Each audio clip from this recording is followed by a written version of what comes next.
Olá a todos, eu sou Elisa Vaz, repórter do Grupo Liberal, e eu estou aqui hoje com o Givago Souza, que é docente do Instituto de Ciências Biológicas da UFPA e também do Núcleo de Medicina Tropical. A gente vai falar um pouquinho sobre o uso da inteligência artificial na área da saúde. Givago, seja bem-vindo ao nosso jornal aqui. Obrigada por aceitar a entrevista. Muito obrigado pelo convite, Elisa, e fico muito satisfeito de poder colaborar com a informação à sociedade sobre esse tema. Eu queria começar te perguntando como essas novas tecnologias relacionadas à inteligência artificial têm sido empregadas na área da saúde e se você pode citar alguns exemplos também. Tá.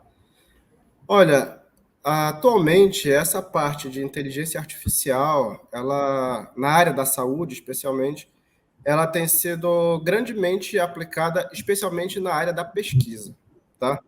Em relação à aplicação no dia a dia do médico, do enfermeiro, fisioterapeuta, na rotina deles, ainda não é uma grande realidade, especialmente em países mais pobres, tá? Mas ela tem um potencial enorme, assim. Então, para te dar como um exemplo, eu tive um trabalho aqui na universidade com uma aluna de doutorado, que a gente fez a avaliação, usou, na verdade, inteligência artificial para fazer a avaliação de imagens do fundo de olho e saber se aquela imagem era de homem ou mulher. Isso poderia ajudar em diagnóstico de algumas doenças e tudo, mas isso está no campo de pesquisa. Infelizmente, ainda não é uma coisa que está na rotina, por exemplo, nem dos hospitais de referência e muito menos ainda na atenção primária. Então, ainda tem alguns passos para que isso se torne uma realidade. Inclusive, eu já ia te perguntar em relação aos desafios, né, de se implantar essas inteligências artificiais e outras tecnologias na área da saúde. O que a gente ainda precisa superar para que isso seja uma realidade? Olha, a minha impressão, assim, para completa aplicação dessas ferramentas para a rotina dentro de um serviço é que, primeiro, é preciso um grande esforço para a gente criar um grande banco de dados.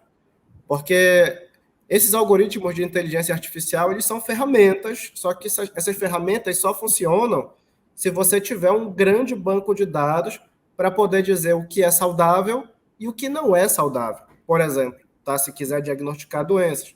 Então, essa quantidade de informação, né, esse grande banco de dados, ele requer um investimento grande para ter onde guardar esses dados, um investimento grande para colher esses dados, tá? Então, não é só uma pessoa que vai colher esses dados, os dados de várias doenças, por exemplo. Então, tudo isso daí é um esforço muito grande.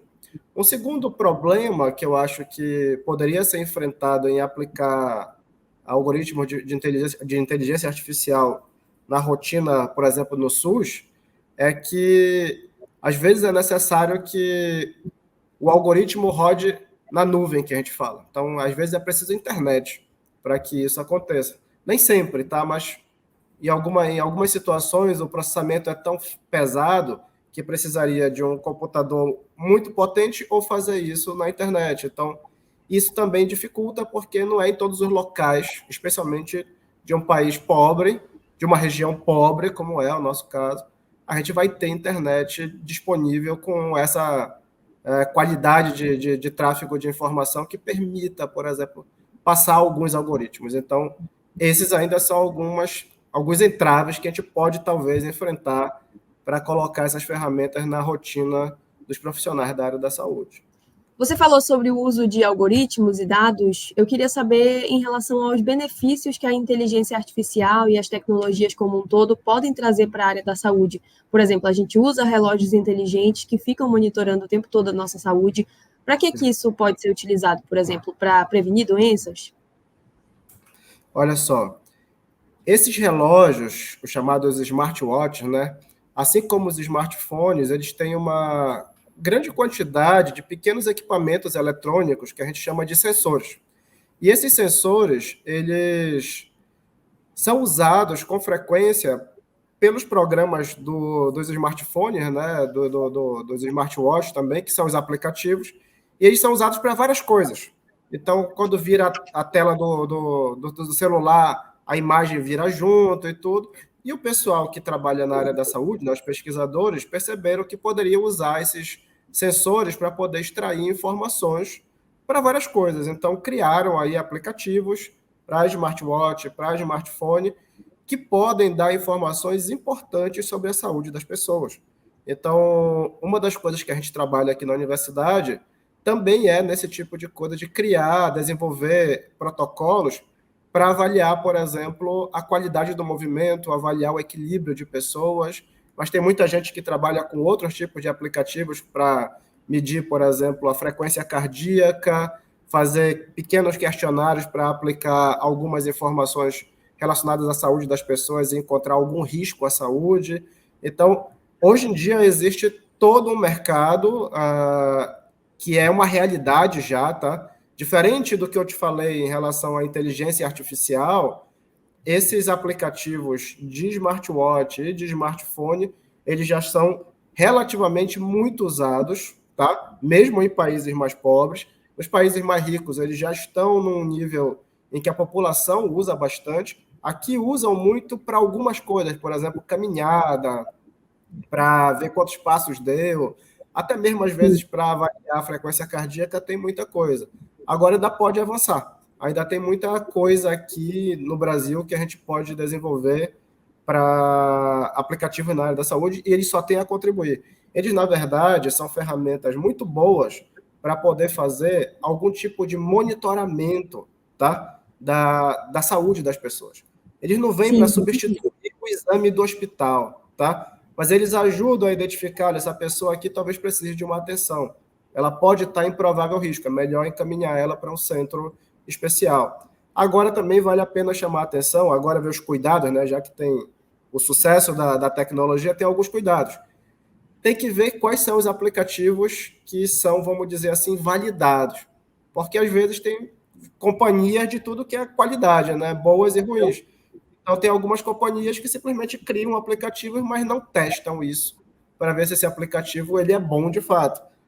Normalmente, os aplicativos desenvolvidos nas universidades, isso inclui aqui os do laboratório, eles são aplicativos validados, onde a gente publica artigos científicos mostrando que o aplicativo faz aquilo que ele diz que faz, tá? Então, eu não tenho dúvida que isso é o futuro, tá? Especialmente naquilo que é referente à atenção primária, porque sistemas públicos como o Brasil tem, como o SUS, não tem como comprar os equipamentos mais caros para monitorar a saúde das pessoas. O celular está na mão de todo mundo, os smartwatches na mão de alguns, então isso daí torna o monitoramento à saúde muito mais barato. E para algumas coisas, essas ferramentas são muito importantes. Tá? Nem todas elas, só para fazer uma distinção, usam inteligência artificial de fato. Tá? Algumas delas usam a leitura dos sensores do celular. Às vezes está associado com inteligência artificial. E aí entra nas limitações que eu te falei antes. Tá? Que talvez não tenha internet no interior do estado. Talvez não tenha celular forte o bastante para que aquela inteligência atue. Mas eu acho que mais importante até do que o uso da inteligência artificial para identificar os problemas é a qualidade dos sensores que existem no celular, no relógio, que já permite fazer ótimas descrições de algumas funções de saúde das pessoas. Com certeza. Você falou mais cedo sobre os desafios, né, em relação à conectividade e à coleta de dados. Você diria também que a adaptação dos profissionais de saúde seria um desafio a ser superado? E, por exemplo, qual impacto o uso mais prático da inteligência artificial na saúde poderia ter, até na força de trabalho médica e de outros profissionais da saúde? Eu acho que, como essa é uma área que está, vamos dizer, eu vou falar surgindo agora, porque de fato não é surgindo agora, já existem há alguns anos, mas está chegando hoje. Então, a gente está chegando hoje na nossa casa, né, a inteligência artificial. Então, com certeza, existe uma necessidade de educação, tá? Porque, como eu te falei, várias dessas tecnologias elas são grandemente usadas na universidade por pesquisadores e as pessoas que estão no dia a dia com os pacientes, os profissionais da saúde, eles não estão em direto contato com isso. Então, alguns protocolos para se usar o celular, para se usar o smartwatch, eles precisam que sejam ensinados às pessoas. Então, A ideia dos pesquisadores, inclusive, é tentar fazer aplicativos o mais simples possíveis, onde só se aperte um botão para que seja feita alguma coisa, mas às vezes não é possível. Então, vai ser preciso uma certa energia para fazer um grau de instrução de como se usar ferramentas. Eu acho que vai se chegar a ferramentas em que se diminua essa necessidade de instruções. Mas, de qualquer forma, vai ser muito importante também ter instrução para a interpretação desses dados, porque são dados completamente diferentes de dados que essas pessoas estão acostumadas a lidar no seu dia a dia da rotina clínica.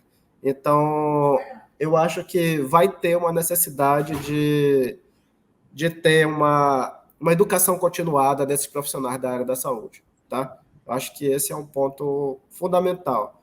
E aí, sim, eu acho que em alguns anos isso já vai ser tão comum que essa necessidade vai começar a se tornar cada vez menor. Mas hoje em dia, eu acho que é muito importante ter uma educação continuada para essa linha aí de entender como essas novas tecnologias extraem informações da saúde das pessoas.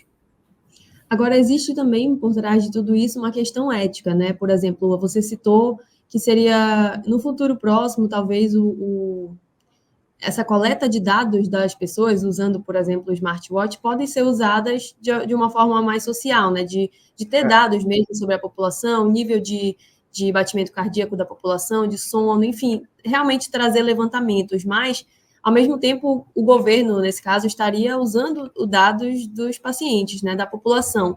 Você acha que isso passa também por uma necessidade de regulamentação aqui no Brasil?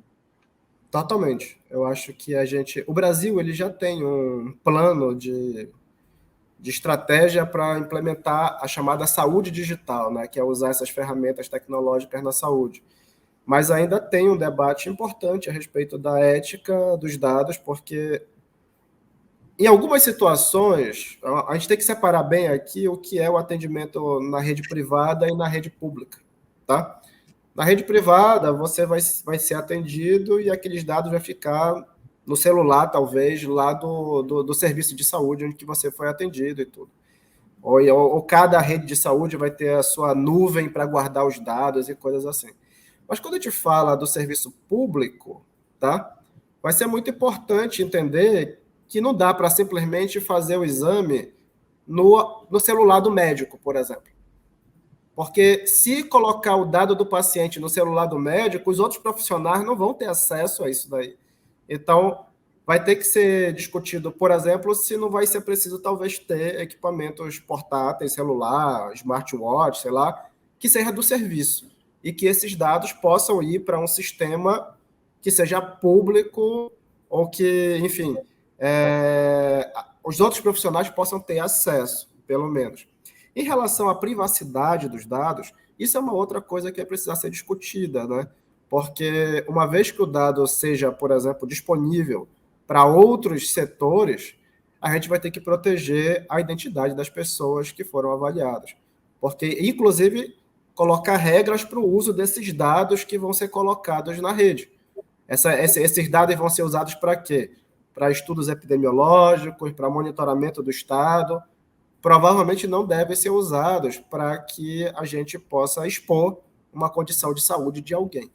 Então, isso é uma coisa que eu não tenho dúvida que vai ser o debate da segunda, vamos colocar aqui, da segunda metade do século XXI, pelo menos.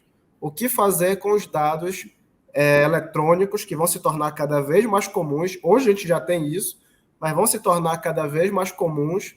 E o que fazer com esses dados e como proteger as pessoas de qualquer tipo de exposição. Eu acho que só estamos começando com esse debate. Eu diria que até antes da segunda metade, eu acho que tem um debate bem interessante. Agora, para a gente finalizar, eu queria que você falasse um pouquinho sobre as iniciativas da UFPA. Você falou, por exemplo, que a pesquisa é o que está mais avançado em termos de inteligência artificial. Então, o que a UFPA já tem feito sobre isso? Grupos de pesquisa, projetos, enfim. Na universidade, vamos dizer assim, tem vários grupos que trabalham com diferentes formas de aplicar a inteligência artificial.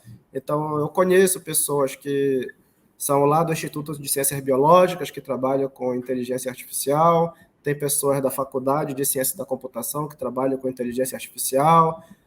Aqui no meu laboratório a gente trabalha com inteligência artificial. Então, o que difere é o que cada grupo, na verdade, testa, né? No nosso caso aqui, nós somos um grupo da área da saúde que aplica ferramentas de inteligência artificial para diferentes fins, especialmente para poder ajudar, na verdade, no diagnóstico de doenças, tá? Então, a gente tem trabalhos em que a gente fez o estudo para avaliar o tremor de mão de pessoas com doença de Parkinson e pessoas saudáveis, avaliar de que possível sexo seria a estrutura da retina nos olhos de população paraense e tal. Então, nós aqui temos trabalhado na área de diagnóstico, tem alguns grupos que trabalham na área de desenvolvimento de novos algoritmos, que aí pode ser usado ou não na área da saúde, tá? Então, é relativamente variado aqui a comunidade de inteligência artificial da universidade. Eles não estão concentrados em apenas o centro, mas já tem pelo menos alguns grupos espalhados nos diferentes setores da universidade, tá? Perfeito, Givago. Te agradeço muito pelo seu tempo, pela entrevista, foi ótimo, muito esclarecedora. Espero ter ajudado. Obrigado. Com certeza, até a próxima.